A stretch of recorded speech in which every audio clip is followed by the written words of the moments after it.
और धीरे धीरे दिल्ली और लखनऊ में जो सरकारें हैं उन्होंने सभी संस्थाओं पर कब्जा कर लिया है। जो आपने मुझे जिम्मेदारी दी है, मैं आपको भरोसा दिलाता हूं,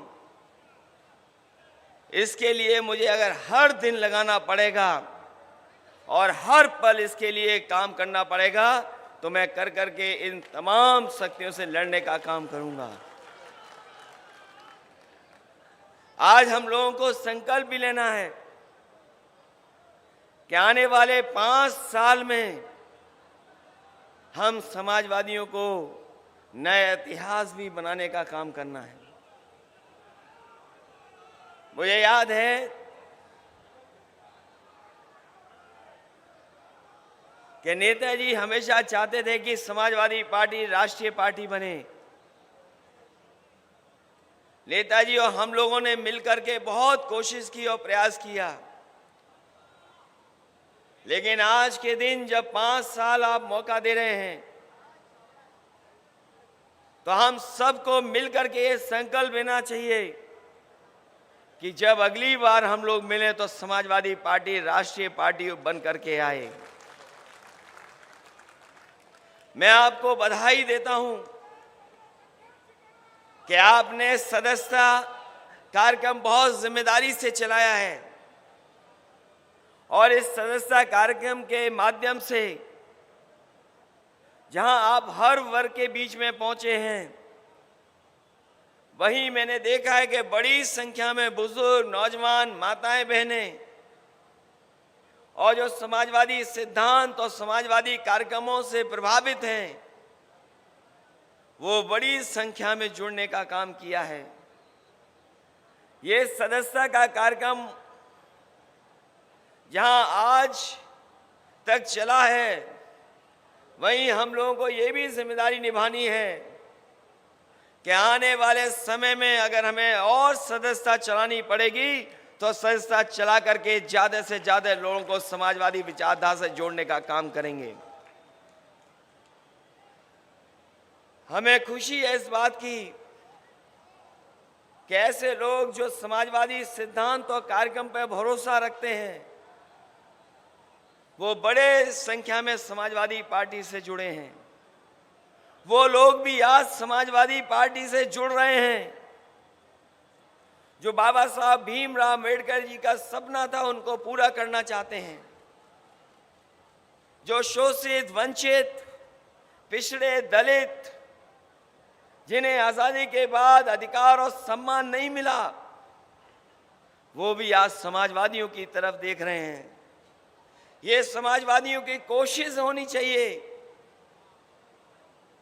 कि बाबा साहब के सिद्धांत पे चलने वाले लोग और डॉक्टर राम मनोहर लोहिया जी के सिद्धांत पे चलने वाले लोगों को साथ जोड़ करके हम लोग संविधान और लोकतंत्र को बचाने का काम करें। आज जिन शक्तियों से हमें मुकाबला है, जिन शक्तियों से हम लोगों को संघर्ष करना है, वो लगातार झूठ का सहारा ले रहे हैं। केवल देश के नहीं, दुनिया के इतिहास में इतना झूठ बोलने वाला दल कोई नहीं रहा होगा जो आज दिल्ली की सत्ता में और उत्तर प्रदेश की सत्ता में पहुंच गया है। जिन लोगों ने इतिहास पढ़ा होगा,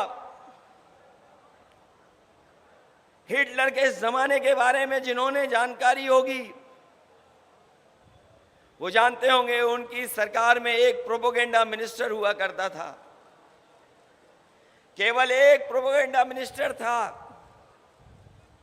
लेकिन इधर भारतीय जनता पार्टी का काम अगर हम देखेंगे और जिस तरह का प्रोपेगेंडा करते हैं, लगता तो ऐसा है कि पूरी की पूरी भारतीय जनता पार्टी झूठ का प्रोपेगेंडा के सहारे चल रही है। बहुत दिनों पहले मैंने एक फिल्म देखी थी। एक बहुत ही फिल्म बड़ी आई थी जिसमें एक कलाकार झूठ बोल करके, लगातार झूठ बोल करके अपनी ऊंचाई तक पहुंच गया था।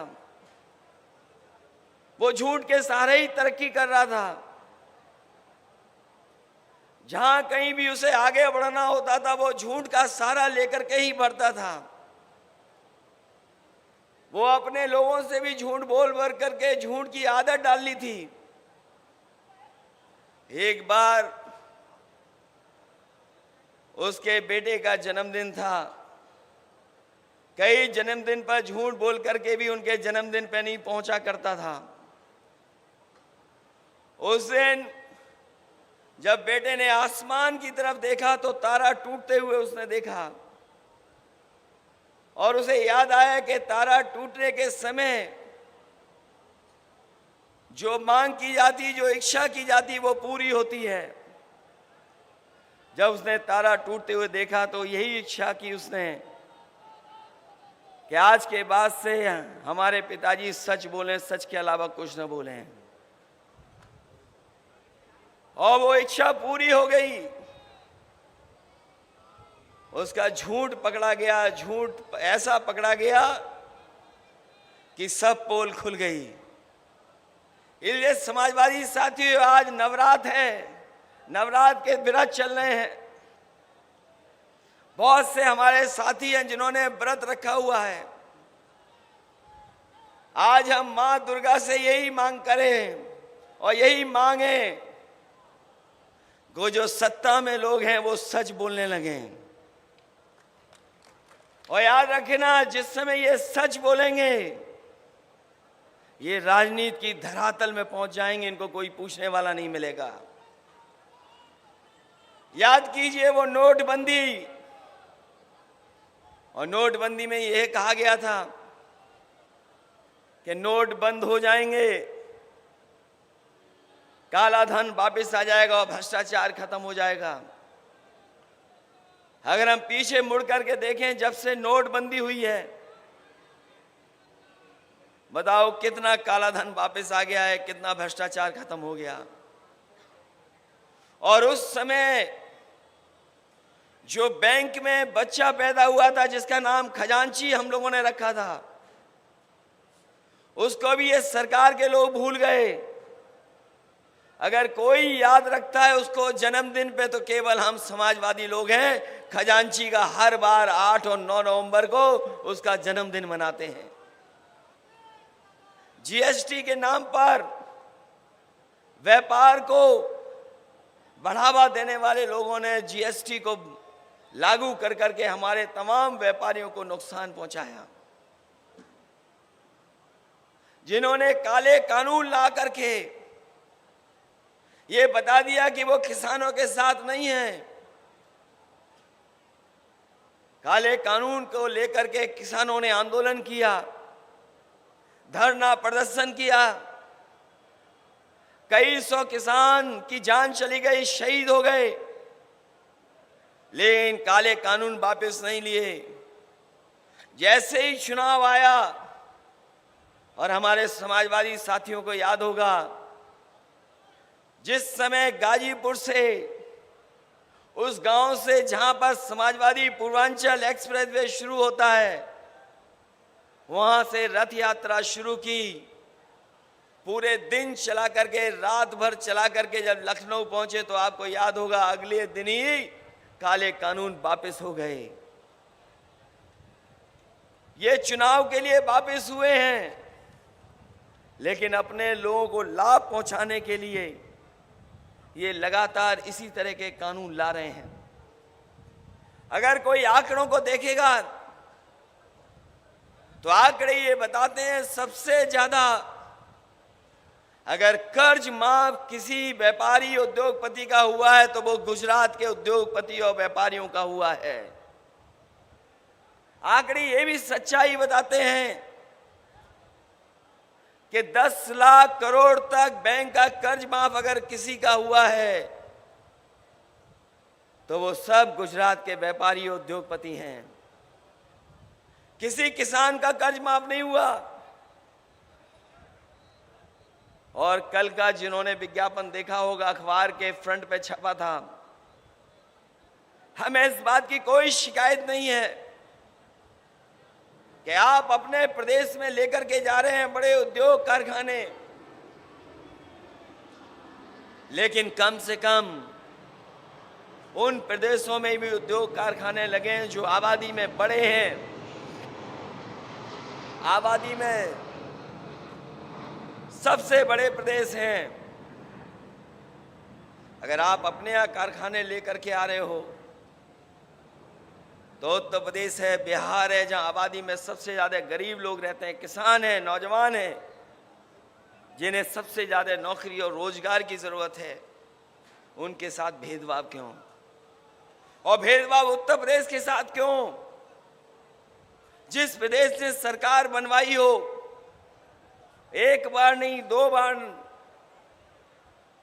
उस प्रदेश को क्या लाभ पहुंच रहा है डबल इंजन की सरकार का?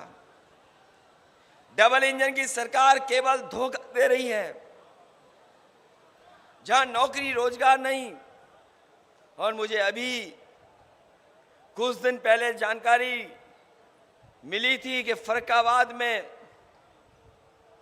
12 जिलों की अग्निवीर की भर्ती हो रही थी। 12 जिलों से लगभग 1,13,000 नौजवानों ने फॉर्म भरे थे भर्ती के लिए फौज की।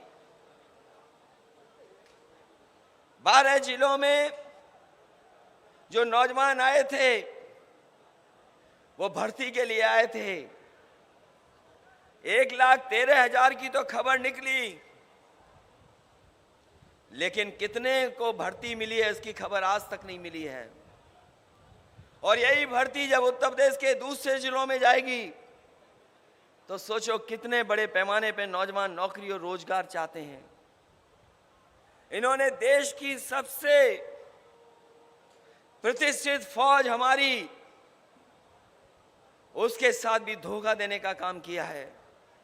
अग्निवीर जैसी टेम्परेरी नौकरी कोई स्वीकार नहीं कर सकता, लेकिन गरीबी के कारण, बड़े पैमाने पे बेरोजगारी के कारण हमारे नौजवान दुखी हैं, उसके बावजूद भी नौकरी और रोजगार के लिए जा रहे हैं। सरकार ये न समझे कि वो आ रहे हैं भर्ती के लिए, वो गरीबी और बेरोजगारी की वजह से भर्ती में पहुंच रहे हैं। और जितनी भी संस्थाएं हैं, उन संस्थाओं में जो संविधान से हमें अधिकार और सम्मान मिलता था उसके साथ भी इन्होंने खिलवाड़ की है। जहां यूनिवर्सिटी, कॉलेज, सरकारी नौकरियां पिछड़े और दलितों भाइयों को जो सम्मान मिलता था, नौकरियां मिल जाती थी, जिस रास्ते पे ये सरकार जा रही है उनको भविष्य में नौकरी और रोजगार नहीं मिलेगा। आप यूनिवर्सिटियों के आंकड़े उठा लीजिए, जहां आरक्षण के साथ खिलवाड़ कर रहे हैं, वहीं हमारा नौजवान पढ़ा लिखा ना बन जाए उसके साथ भी खिलवाड़ कर रहे हैं। क्योंकि बीजेपी के लोग जानते हैं जब पढ़े लिखे होंगे नौजवान तो वो तर्क कर सकते हैं, और तर्क करेंगे तो उनकी सच्चाई सामने आ जाएगी। इसलिए वो नौजवानों को पढ़ने लिखने का भी अवसर नहीं दे रहे हैं। और जिस तरीके से अन्याय हो रहा है, केवल 1-2 घटना नहीं, पूरे उत्तर प्रदेश में बड़े पैमाने पे चिन्हित कर करके और पूरा प्लानिंग के प्लानिंग करके कि किन लोगों के साथ और किन को जेल भेजना है। आपने देखा जब से बीजेपी की सरकार आई है, आदरणीय आजम खान साहब के ऊपर अन्याय रुक नहीं रहा है। राजनीतिक इतिहास में कम लोग होंगे जिनके ऊपर इतने मुकदमे लगाए गए हों, झूठे मुकदमे लगाए गए हों, और अधिकारियों को यह भेजा गया हो कि आपको प्रमोशन, आपकी तरक्की और आपको अच्छे स्थान पे तभी पोस्टिंग मिलेगी जब आप अन्याय करेंगे। मुझे बता दो, आज के समय पर कौन नहीं उनके कहने से करेगा? अधिकारियों को जानबूझ करके, समझा करके ये भेजा जा रहा है। क्या आपको किस पे झूठे मुकदमे लगाने हैं, किसके ऊपर अन्याय करना है। 2 साल लगभग उन्हें जेल रहना पड़ा। उनके परिवार का कोई सदस्य नहीं बचा जिसके ऊपर झूठे मुकदमे न लग गए हों। उनके साथ लगातार अन्याय हो रहा है, और जहां कहीं भी मदद मांगने जा रहे हो या सहयोग के लिए कहें, न्याय के लिए कहें, तो कोई संस्था सुनने वाली नहीं है। लेकिन हमें उम्मीद है कि जिस तरीके से सुप्रीम कोर्ट ने राहत दी, आने वाले समय में उन्हें कोर्ट के माध्यम से राहत मिलेगी, उन्हें उनका सम्मान वापस होगा। अभी की घटना हुई, आपने देखी होगी, झांसी में समाजवादी पार्टी के पूर्व विधायक मनगढ़ंत कहानी को बना करके उन्हें गिरफ्तार किया गया, और गिरफ्तारी के लिए उनके घर पर पुलिस भेजी गई। जब कोई घर में नहीं मिला तो उनके बेटे को उठा ले गए। बेटे को रात में उठा करके थाने में बैठा दिया, और जब तक हाजिर नहीं हुए तब तक ये कहते रहे कि अभी तो बेटा उठाया है, परिवार के और भी सदस्य उठाए जाएंगे, और हमें तो ऊपर से निर्देश है कि कोई भी अन्याय कर लो, कोई भी मुकदमे लगा दो, हमें विधायक हाजिर चाहिए। ये तो कार्रवाई हो रही समाजवादियों पर। मैं पूछना चाहता हूं इस सरकार के लोगों से, अभी यह दलित नौजवान जो पढ़ने वाला था, परीक्षा देने आया था, 14 साल का, उसको इतना पीटा कि उसकी जान ले ली। कई दिन उसका इलाज चला, उसके बाद भी जान नहीं बची, उसकी जान चली गई। लेकिन वहां का टीचर फरार है, टीचर को कोई नहीं पकड़ रहा, और टीचर इसलिए फरार है क्योंकि मुख्यमंत्री की जो जाति है वही जाति उस टीचर की है, इसलिए वो फरार है, उसको पुलिस छू नहीं सकती। और अगर इनका खासम खास अधिकारी होगा, बताओ एक आईपीएस फरार है कि नहीं फरार है?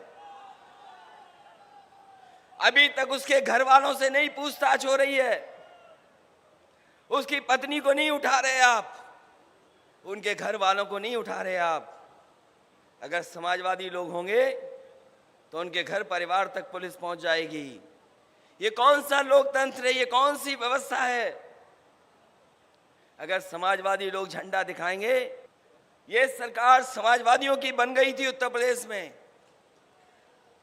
जिस तरह का जन समर्थन और आपने मेहनत की थी, सरकार आपकी थी, लेकिन सरकार आपकी छीनने का काम अगर किसी ने किया है तो पूरी की पूरी मशीनरी लग करके आपकी सरकार छीन ली।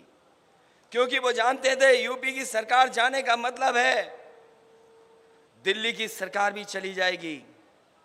इसलिए उन्होंने सब कुछ किया, जो जो कर सकते थे वो किया उन्होंने, और जिससे हमें सबसे ज्यादा उम्मीद थी कि न्याय मिलेगा। इलेक्शन कमीशन, उसने बीजेपी के सारे इस पर, पन्ना प्रभारियों के सारे पर जानबूझ करके हमारे यादव और मुसलमानों के वोट, कोई विधानसभा ऐसी नहीं है जहां पर 20,000 कम न कर दिए हों, 20,000 वोट न काट दिए हों। और हम तो कहते हैं, कई बार कहा और आज भी कहते हैं,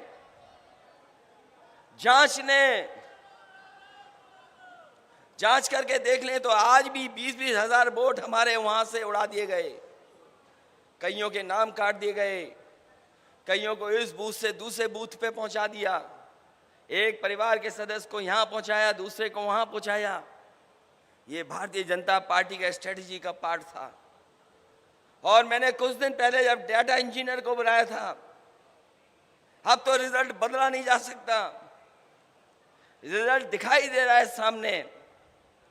हमने और आपने अगर ये मुकाबला किया होता और अपने पक्के बूथों पे अगर 2%, 3% भी वोट बढ़ा दिया होता तो इतनी बेईमानी के बाद भी भारतीय जनता पार्टी की सरकार नहीं बनती, समाजवादियों की सरकार उत्तर प्रदेश में होती। इसलिए कल भी किसी साथी ने कहा था कि अपना बूथ सबसे मजबूत बनाना पड़ेगा, एक भी वोट बंटना नहीं चाहिए। पूरे देश की राजनीति को दिशा देगा उत्तर प्रदेश, और पूरे उत्तर प्रदेश के लिए साजिश षड्यंत्र और न जाने कौन सी नई चीज लेकर के आएंगे बीजेपी के लोग। बीजेपी के लोगों ने प्रचार किया अपना झूठ छिपाने के लिए कि राशन से उनकी सरकार बन गई। उन्हें साइलेंट वोट मिला है। साइलेंट वोट हमारी माताओं बहनों के लिए कहते हैं। इसलिए हम समाजवादी साथियों से अपील करेंगे कि ज़्यादा से ज़्यादा माताओं बहनों के बीच में जाएं, और सरकार ने जो नाकाम हुई है, क्योंकि आज सबसे ज़्यादा घटनाएं किसी पर हो रही हैं तो हमारी माता बहनों पर। आज हम अगर एनसीआरबी के आंकड़े देखें, चाहे वो बलात्कार की घटना हो, चाहे छेड़खानी की घटना हो, चाहे उनके जेवर छीनने की घटना हो, सबसे ज्यादा उत्तर प्रदेश में महिलाओं पर हो रहा है। वहीं दलित और पिछड़ों पे भी सबसे ज्यादा अन्याय है। जेलों में अगर आंकड़े निकलवाओगे तो सबसे ज्यादा पिछड़े और दलित आप पाओगे, और किसी के ऊपर अन्याय नहीं हो रहा। उन्हीं को जेल में ठूस दे रहे हैं, इलाज मिल नहीं रहा है। जो सुविधाएं दी गई थी वो सुविधाएं भी खत्म कर दी गई हैं। जिस डबल इंजन की सरकार को बजट डबल करना चाहिए था, आज सरकारी अस्पतालों में इलाज नहीं है। ये कितने भी वादे कर दें, कितने भी मेडिकल कॉलेज खोल दें, इन्होंने इलाज नहीं देना है, क्योंकि अंदर ही अंदर ये प्राइवेट लोगों से मिले हुए हैं। जिस तरीके से रेलवे की जमीनें बेच दी, हवाई अड्डे बेच दिए, सरकारी जो संस्थाएं थी जो लाभ पहुंचाती थी वो बेच दिए। ये अंदर ही अंदर प्राइवेट लोगों से भी साठगांठ किए हुए हैं कि सरकारी व्यवस्था फेल हो जाएगी तो लोग मजबूरी में प्राइवेट में जाकर के इलाज कराएंगे। उन्हीं संस्थाओं को आगे बढ़ाने की साजिश है इनकी। इसलिए इस मौके पर मैं आपका जहां धन्यवाद दे रहा हूं, वही जिम्मेदारी हम लोगों पे बढ़ी है। देश को बचाने के लिए अगर कोई आगे आ सकता है तो उत्तर प्रदेश में समाजवादी लोग हैं, समाजवादी ही मुकाबला कर सकते हैं। और हम लोगों का अगर कोई संघर्ष करना पड़ेगा, ना हम लोग पैदल चलने में घबराते हैं, ना साइकिल चलाने में घबराते हैं। और यहाँ बहुत सारे अनुभवी लोग हैं, समय समय पर किसान और नौजवानों के मुद्दों पर जेल गए हैं। अगर हम समाजवादियों को भी जेल भरनी पड़ी, जैसा नेताजी ने कई बार जेल भरी हैं, हम लोग भी जेल भरने के लिए तैयार रहेंगे, पीछे नहीं हटेंगे। इसलिए कोई भी आंदोलन छेड़ना पड़ेगा, उसके लिए पीछे नहीं हटेंगे। लेकिन वहीं हमारी जिम्मेदारी बनती है कि अगर बीजेपी के लोग बूथ पर और गांव में झूठा प्रचार कर करके जनता को गुमराह करते हैं, हमें समय समय को जनता को सावधान करना पड़ेगा। ये राशन फ्री करने वाले लोग हमारे गरीबों को स्ट्रेचर तक नहीं दे पा रहे हैं। जो गांव में एम्बुलेंस पहुंच जानी चाहिए वो एम्बुलेंस नहीं दे पा रहे हैं। मामूली सी गोली पैरासीटामोल और जो दवाइयां हैं बुखार की और दवाइयां जो गरीबों को जरूरत पड़ती वो नहीं दिला पा रहे हैं। और देखो फिर राशन फ्री कर दिया है। लगता है कहीं पर चुनाव आया है इसीलिए राशन फिर फ्री हो गया है। ये जैसे जैसे इन्हें चुनाव डराता है वैसे वैसे ये राशन फ्री कर देते हैं और ये बड़े बड़े सेठ लोगों को इतना लाभ पहुंचाते हैं जिसकी आप कल्पना नहीं कर सकते हैं। ये जो अमीर और गरीब की खाई है, ये खाई बढ़ती चली जा रही है। एक उद्योगपति अगर दुनिया में नंबर 2 पर पहुंच जाए, उससे हमारा गरीब खुशहाल नहीं हो सकता। एक उद्योगपति दुनिया में नंबर 2, नंबर 1 पर पहुंच जाए, उससे हमारे नौजवानों का भविष्य बेहतर नहीं हो सकता। इस देश को जरूरत है कि किसान खुशहाल हो और नौजवानों को उनके भविष्य को बेहतर करने के लिए नौकरी और रोजगार मिले। नौकरी और रोजगार नहीं है और लगातार ये फैसले ऐसे ले रहे हैं जिससे हमारा गरीब, पिछड़ा और दलित जो कुछ आगे आया था वो पीछे छूट जाए। इसलिए आज हम लोगों को ये भी संकल्प लेकर के जाना है कि हम सब मिल करके जहां मुकाबला बीजेपी से कर रहे हैं, ये प्रदेश में, देश में तो हारेंगे, लेकिन हमारा एक एक कार्यकर्ता ये तय करके जाए कि वो अपने गांव में, अपने बूथ पर इनको हरा करके भेजने का काम करेगा। जिस समय हम अपने बूथ पर हरा देंगे इन्हें, हम अपने गांव में हरा देंगे, क्योंकि आज जमाना है, ऐसा जमाना है कि आज कोई सूचना रोक नहीं सकता है। झूठे प्रचार में तो माहिर है ही बीजेपी। जहां तरह तरह के नशे, वहीं आजकल इंटरनेट वाला भी नशा है जो बीजेपी ने पा लिया है। बीजेपी अपने गुप्त लोगों के माध्यम से, छिपे हुए लोगों के माध्यम से, वो कभी हमारे बीच के ही बनकर के हमारे आपके खिलाफ साजिश करते हैं सोशल मीडिया के प्लेटफॉर्म पर। जितना साथ हमारे प्रेस के लोगों को हमारा देना चाहिए उतना नहीं दे पा रहे हैं, क्योंकि उनके सामने भी मजबूरियां हैं। अभी आपने देखा होगा, और आंकड़े अगर उत्तर प्रदेश के निकालोगे आप, जिस भी पत्रकार साथी ने अगर सच्चाई सामने लाने का काम किया है, उस पर झूठे मुकदमे लगा दिए हैं, जेल भेज दिया गया है। और कई सूचनाएं ऐसी हैं कि जहां पत्रकारों को भी अपनी जान खोनी पड़ी है।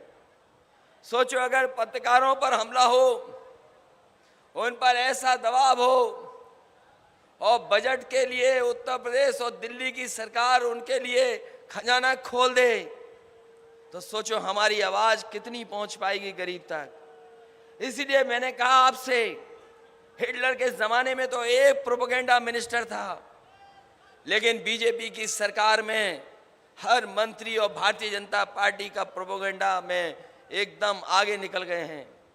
इसलिए जमीन पर जहां मुकाबला करना है, कोई आपका साथ नहीं देगा, इसलिए आपको एक दूसरे का साथ देना पड़ेगा। ये जो संस्थाओं पे बैठे लोग हैं, वो आपका साथ तभी देंगे जब देखेंगे कि आप ताकतवर हैं जमीन पर। और अगर जमीन पर कोई भी ताकतवर है आज, तो हमारे समाजवादी साथी हैं, उसका कोई मुकाबला नहीं कर सकता। इसलिए इन मौके पर जहां आपने इतनी बड़ी जिम्मेदारी दी है, मैं आपको भरोसा दिलाता हूं, इस जिम्मेदारी को पूरा निभा करके और जो चुनौतियां सामने हैं, उन चुनौतियों का मुकाबला कर करके समाजवादी पार्टी का एक नया इतिहास बने। जो जिम्मेदारी हम लोगों को मिली है, जो विरासत में हम लोगों को, चाहे वो लोहिया जी के सिद्धांतों की मिली हो, हमारे मोहन सिंह जी, विभूषण तिवारी जी, बहुत सारे समाजवादी नेताओं ने और नेताजी ने जो संघर्ष का रास्ता दिखाया है, उसी विरासत को आगे बढ़ा करके हम लोग गरीब, किसान, शोषित, वंचित और दलित पिछड़ों के भविष्य को बेहतर बनाने का काम करेंगे।